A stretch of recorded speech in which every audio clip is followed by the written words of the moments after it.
Disclaimer: I am just a humble Genshin Impact fan. I do not own any of the rights to Genshin Impact, or any of the content within it, such as the lore books. Those specifically belong to Hoyoverse. What I do have, however, are friends with things like learning disabilities, such as dyslexia and ADHD, or very little free time, making reading the lore books either in-game or on wiki pages hard for them. Our solution to these problems has been for me to make these recordings so that they can listen to them and still get to enjoy Genshin lore like the rest of us.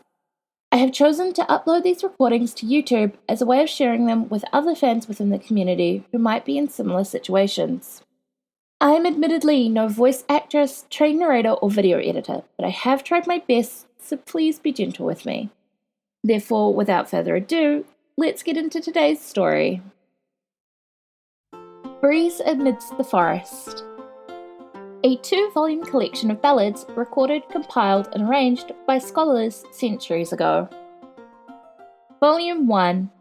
Obtained by initiating and following a certain dialogue path with Six-Fingered Jose. Ballad Selection Excerpt. Breeze Amidst the Forest and Breeze Upon the Lake constitute a 2-volume collection of narrative poems. The compilation is the result of the tireless work of scholars who have recorded and arranged countless songs sung by Mondstadt bards. Bards often elaborate or fabricate history to draw in an audience and earn a few extra mora. Hence, most of their works have extremely low credibility. What has allowed the songs to remain popular to this day and to stand the test of the 1,000 winds of time is the threads of spectacular imagination and the ingenious rhetoric that have been woven into them. What to be sung hails from ancient times. The gods walked among us in their prime. The poet, who had finished recounting the tales of the ruins and Vanessa, began to tell the story of the wind dragon. He began to sing, "The story to be told hails from ancient times, when the gods walked among us in their prime. The dragon graced by Animo was born in the high heavens in that age of wonders. He slowly descended and inspected everything with curious eyes. He landed in a village only for the terrified villagers to throw rocks at him. The dragon could not understand why they cried in fear. He landed in a cemetery only to hear the lament of grieving people. The dragon could not understand what they murmured in sorrow. He landed in an orchard only to be cursed by the furious farmers who lost their trees. The dragon could not understand why they screamed in anger.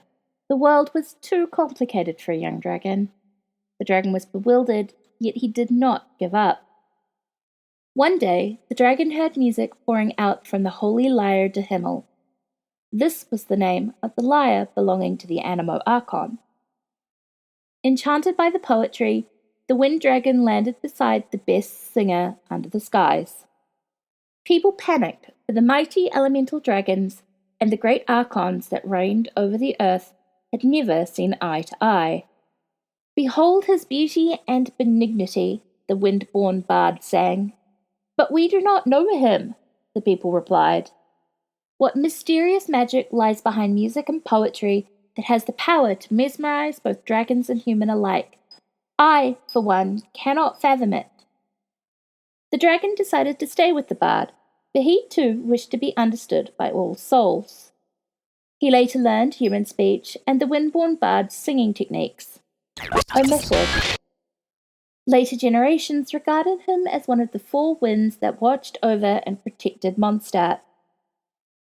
An Atris sun befell its kingdom, and a luminous pearl lost its glow. Niveus silk grew dim, and wheaten gold burned brilliantly no more. So begins another tale that occurred in the lost Canarian kingdom. The Eclipse dynasty had fallen, and disaster spread across the land. The alchemist known as Gold was corrupted by their own greed and ambition, and created an army of shadowy monsters with their uncanny powers. Durin, a black serpentine dragon, rose from the sea to cast its shadow over Mondstadt. But it was at this very moment that there was no one to inherit the title of Lionfang Knight. Thus, the Knights of Avonius could not fly their falcon flag. The persistent yet despondent prayers called upon the Archon of Mondstadt, the wind-born bard. The strings of the lyre were strummed once more, and the wind dragon was summoned forth. As Mondstadt's last line of defence, the wind dragon battled the wicked dragon to the death in raging storms. The wind dragon prevailed.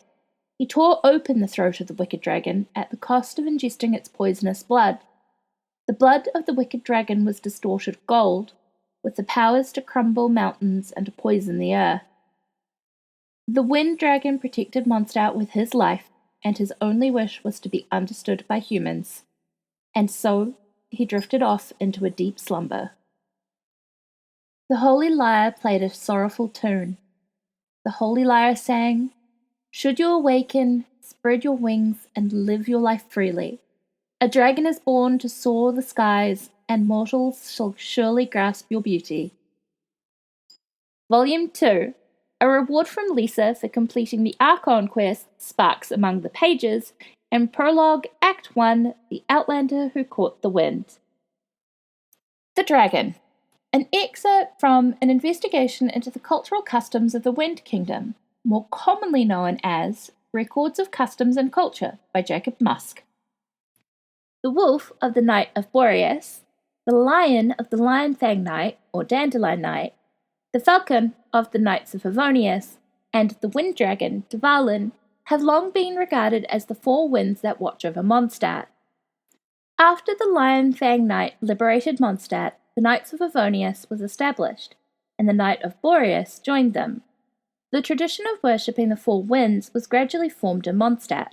However, Dvalin, the ancient wind dragon, predated them all. Approximately 100 years ago, the land was in chaos. Darkness spread, contaminating everything it touched. Barbarians and foul creatures roamed the lands, forcing people to dwell within the city walls. It was an especially difficult time for Mondstadt. The Lion Fang Night was without a suitable heir, and the Knights of Favonius had lost many of its brave men and women during the bitter wars. During the most difficult of times, Durin, the corrupted dragon of immeasurable power, began attacking Mondstadt. The prayers of Mondstadt's people awoke the Animo Archon, and his will summoned forth the wind dragon Dvalin. As the last defender of Mondstadt, Dvalin battled Durin with all his might.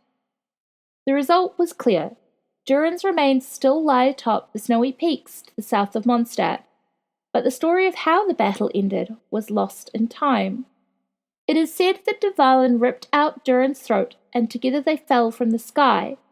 Durin's body sunk into the snow, while Dvalin was summoned by the Animo Archon and fell into a deep slumber.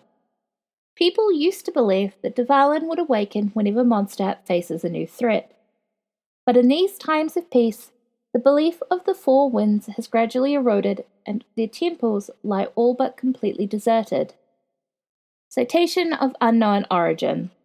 By the time the knights finally discovered that the foreign monstrosity named Storm Terror, with which they clashed countless times, was in fact Dvalin of the Four Winds, the enmity that had grown between them and driven them to conflict could not be undone. One can scarcely imagine the betrayal Dvalin must have felt when he awoke after 100 years of slumber, only to find that the people of Mondstadt, whom he had protected with his life, had forsaken him. Other information. In the Teyvat language, the book's cover says, "Breeze in the woods." The line, "The dragon graced by Animo was born," suggests a rare occurrence, because typically, when life arises from the elements, it either descends and becomes a slime, or it ascends and becomes a crystal fly. Barely ever does this process give rise to dangerous elemental monsters like a dragon, making them rarely seen, and also having powers to match the gods of old.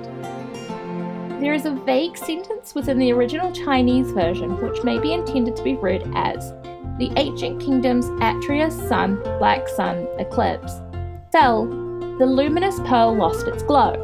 In this case, the Atreus black sun is referring to the Eclipse dynasty, so we don't know whether the luminous pearl belonged to Khaenri'ah or not. In the original Chinese text, it attributes an investigation into the cultural customs of the Wind Kingdom to an unspecified Musk family member, not Jacob Musk directly. During the closed beta tests, the cataclysm occurred 100 years before the start of the game's story. It was changed to 500 years by the time of the game's official release, but the in-game text for this book has not been changed accordingly. This means the line approximately 100 years ago the land was in chaos is incorrect in terms of the game's storyline. The English translation treats the paragraph starting, "It was an especially difficult time for Mondstadt," as a cause, and the following paragraph beginning with "The prayers of Mondstadt's people awoke the Animo Archon" as an effect. However, in the original Chinese text, they're treated more like two descriptions of events that happened in the same time frame instead of a cause and effect scenario. Other names.